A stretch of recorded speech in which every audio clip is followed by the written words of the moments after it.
Paano na-address nung tatlong pangulo na 'to, Pinoy, Duterte, and Marcos yung tanimbala? Para sa Pangulo, pinapalaki o sinesensationalize na lang ang issue. Oh, ito yung reaksyon nung pangulo noon, si Pinoy. How many people pass through NAIA out of the 34 million is 1,200 incidents. Medyo late naman yata. There are 2 people who complained that they were extorted. Pero pag nagbasa ako nandiyan, nanood akong TV, Tinatawanan lang niya. para bang how many ang sa 10 taong papasok, ilan kaya dyan madadali? Sa 10 tao. Tapos tag 30, 40, 50,000, baka 100,000 ang hihingi nila diyan sa tao para magbayad na lang at siyempre ikaw, saan ba pumupunta yung mga bumibiyahe, 'di ba? Babalik trabaho, okay? Magbabakasyon doon kung saan sila pupuntang bansa, ta's biglang may bala.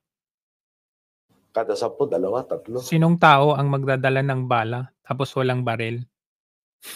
Hindi naman yata gano'n ang nangyari. Ayon pa sa Pangulo, sinasakyan na lang ang issue dahil sadyang matagal itong imbestigahan. At yung nag-isip na gawing issue to, alam rin niya yun. Gandang issue to, mapapahaba natin na ganito katagal. Di masasagot ng Ganyan siya. That's how he addressed yung tanimbala. Parang papa-smile, papa-ano na lang, tinukagad. papailing, gano'n. At pag gano'n na hindi nasagot naman, papalabasin naman natin, hindi lang kaya sagutin. May nag-isip talaga rito. Sama ka na rin sa imbestigahan namin. Sagot naman ng abogado ni Rodora de Guzman Velasco, ang OFW na papuntang US na isa sa pinakaunang na biktima ng Paano magdadala ng bala yan at baril? Saka kung may dalang bala, dapat may dalang baril. Anin mo yung bala, walang baril. bala modus. Nakaka-insulto ang Ganyang itsura. May dalang baril. Protection, ganon? Para saan? Magdadala. Ni Pangulong Aquino.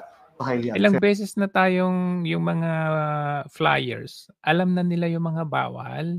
Bawal na bawal magdala ng mga ganyan. Tapos because it is not trivial to the people who are concerned, like my client.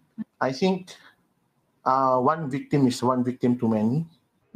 Kanina, opisyal nang naghain ng reklamo sina Lorente laban sa 2 tauhan ng OTS at 2 porter dahil sa umano'y pangingikil sa kanyang kliyente. Umalma rin ang abogado ng umano'y isa pang biktima, ang misyonaryong si Lane Michael White. Hindi niya alam ang kanyang sinasabi. Insensitive siya. He should be the first one to discipline his subordinates. Lalong-lalo, ang centerpiece ng kanyang gobyerno, di umano, ay corruption. Daang matuwid. Napikon rin ang abogado ng OFW sa Hong Kong na si Gloria Ortiz. Ganyan. Si ate o si auntie magdadala ng baril. Kita nyo na may itsura, no? Hindi sa ginajudge natin na itsura, pero hindi ganito yung itsura ng may dalang bala. Ulitin ko, magdadala ka ng bala, walang baril? Tapos iisang bala? Hindi ba dapat bala yung pang isang magazine yan? Tines. Kung hindi po dahil sa media at hindi po dahil sa taong bayan, sa galit ng taong bayan, hindi po mabibigyan ng agarang hustisya yung kasong ibinato laban kay Nanay Gloria. Ano yung sagot ni Duterte? President should order the relief of all officials and employees connected diha sa CAAP o diha sa Aviation Command, including kanang mga porter services o ang mga driver. Palitan. Buti nga hindi niya sinabi na pati yung president. Kay kanita na dili ni mahitabo og walay konsabo. There has to be a conspiracy of the porters and the drivers. Exactly. Doon pa lang sa porters. Magkakakontsaba yung mga yan doon pa lang sa porters. Itong damit ng yellow. Ito yung naka-black. Ito. Kita yung bag niya madaling pasukan. Tingnan yung ali kanina, bag lang yung nilagyan. Madaling pasukan.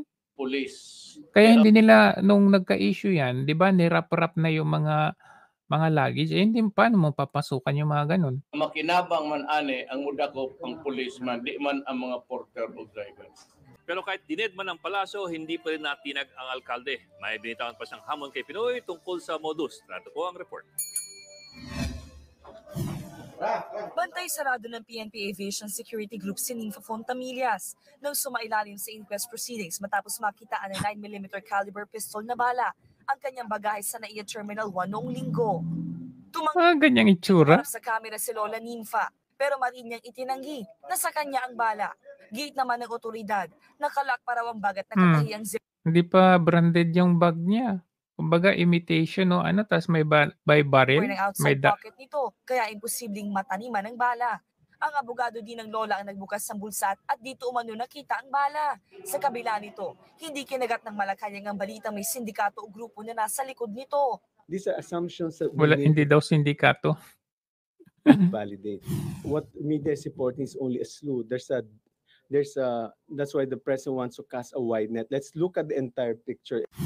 Nauna nang sinabi ni Davao City Mayor Rodrigo Duterte na isang sindikato ang may pakana ng modus. Kung siya nga raw ang masusunod, ipapalunok niya mga makukuhang bala sa mga sangkot na airport official. Agoy, sindikato mga airport official. Pero kahapon, hinamon na ni Duterte si Pinoy na sibakina ang lahat ng dawit sa modus. Nilinaw naman ni MIAA General Manager Angel Honrado na hindi niya hawak ang Office Transportation Security na nakatoka magbantay sa inspeksyon ng mga bagahe. Mga inutil. Ngayon, tingnan ninyo during campaign ng 2015 campaign period na to, tinanong ito kay Marojas. Bakit tinanong? Ang issue sa Tanimbala. Bakit? Kasi national issue ito and that has to be addressed. That has to be mentioned. Kailangan ito mapag-usapan. Palpak ba ang Administrasyong Aquino sa pagresolba ng Tanimbala scam? No, iniimbestigahan nila at papapanagutin nila kung sinong may dapat na managot. Kaya mo bang solusyonan ang Tanimbala scam, sir? Oo, simpleng-simple. Tatanggalin ko yung mga scanner doon sa harapan ng airport. Dahil may scanner na doon sa baba, walang pangangailangan na iscan. Hanggang salita lang, di ba? Ngayon, bakit ko binanggit na, bakit kito in-include itong tanong or fast talk sa kampanya? Kasi national issue ito eh. Anong ginagawa ni Marcos ngayon? Ni hindi siya nagsalita, ni hindi siya nag-comment about this. National issue. Even nung mayor pa si Duterte. Pinagsabihan pa niya yung Pangulo that time. Mabuti pa nga si Pinoy, kahit kibit-balikat, kahit medyo tinatawanan niya, ini-ignore niya, nagsalita about this. Itong Pangulo ngayon, nakita niyo ba nagsalita about this? This is a national issue. Tignan natin si Duterte. Nung kauupo niya, di ba nung kampanya or nung mayor pa siya, nagsalita siya about that. Ngayon, nung nanalo siya, ito yung sabi niya. Kayong nasa NAIA, pag may tanim pa dyan, lahat kayo alis.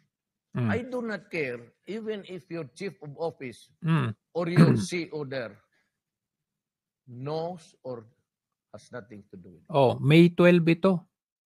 May 12. Hindi pa siya naupo sa Malacanang kasi June 30 ang pagpasok niya ng Malacanang pero nagsalita na siya ng ganito. Ibig sabihin, national issue ito. You have to address this. Anong ginagawa ng Marcos ngayon? Wala. Stasyon ganun rin. Baka pag nagsalita yun, baka... So, mag-assassinate sa kanya. Bakit siya assassinate?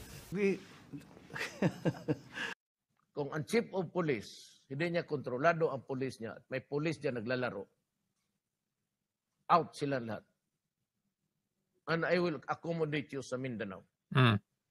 Doon sa Zamboanga. Magandang doon. Zamboanga, maraming beach. Sa harap ng Zamboanga is an island called, anong pangalan ng island? Sipadan. Kasi maraming kinikidnap dyan. Diyan na kayo magligo-ligo muna. Sipadan hostage para ma-hostage kayo.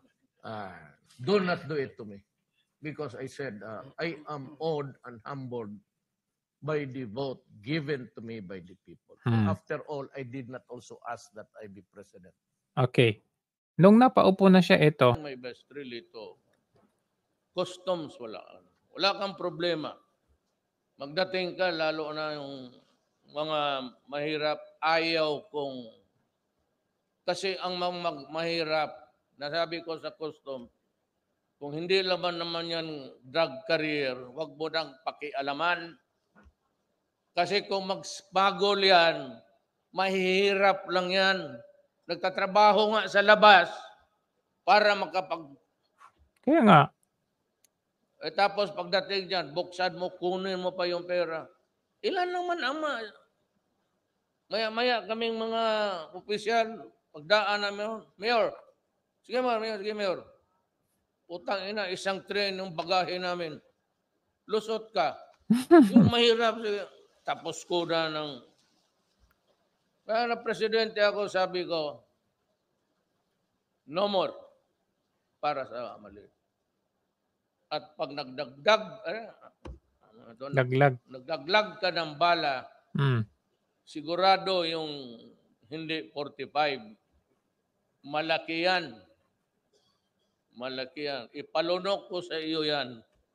Kaya kung magdagdag ka ng bala dyan, gawin mo yung 22 para paglunok mo, kaya mong ilabas sa tiyan mo. Marami akong para sa mga mahirap. Up to this day. Kaya nawala yung laglag bala nung panahon ni Duterte. So to sum it up, nung panahon ni Pinoy, inaddress niya pero sat-sat and then inignore niya. Dinismiss niya na merong sindikato dyan sa NAIA, sa airport. Alright? Nagsalita naman. Nung panahon ni Duterte at bago pa naging president si Duterte, talagang kinundina niya na isang sindikato yan. Extortion yan. Nung siya ay naging pangulo na, talagang concentrated siya. Todo sagot, sinagot niya yung issue na yan. Tinapos niya yung issue. Talagang, alam mo yun, nadala, na disiplinado yung airport na yan. Wala na yung kikling-kling rap na yan. Yung balot-balot ngayon nagsibalikan na. Ngayon, panahon ni Marcos, may balita na may laglag bala. Itsura pa lang nila paano magdadala ng bala yung tao. May bala, walang baril. Tapos, ni isang salita, wala kang narinig sa Pangulo ngayon. So, ano yun? Sasabihin nila, malala si Pinoy, pero mas malala ito. Walang pakialam. Saan ka nakakita? Biyahe ng biyahe. Sabi, mag-i-invest, kuha ng mga investors. Paano papasok yung investor sa bansa natin kung may mga isyung ganito? Yung internal issue ng bansa natin, hindi nga ma-address ng maayos. Tapos sasabihin mo sa ibang bansa, punta kayo sa bansa ko, mag-invest kayo. Dapat i-address mo muna yung issue na ito. Ni isa, wala man lang. Pero pag yung mga kasiyahan, yung biyahe, yung mga kasalan, yung mga birthdayhan at yung mga opening, inauguration, andyan ka agad. O kahit pagkalayo-layo ng lugar, Australia, Czech, Germany, pupuntahan yan. Pero yung i-address yung sariling issue, wala. Nga.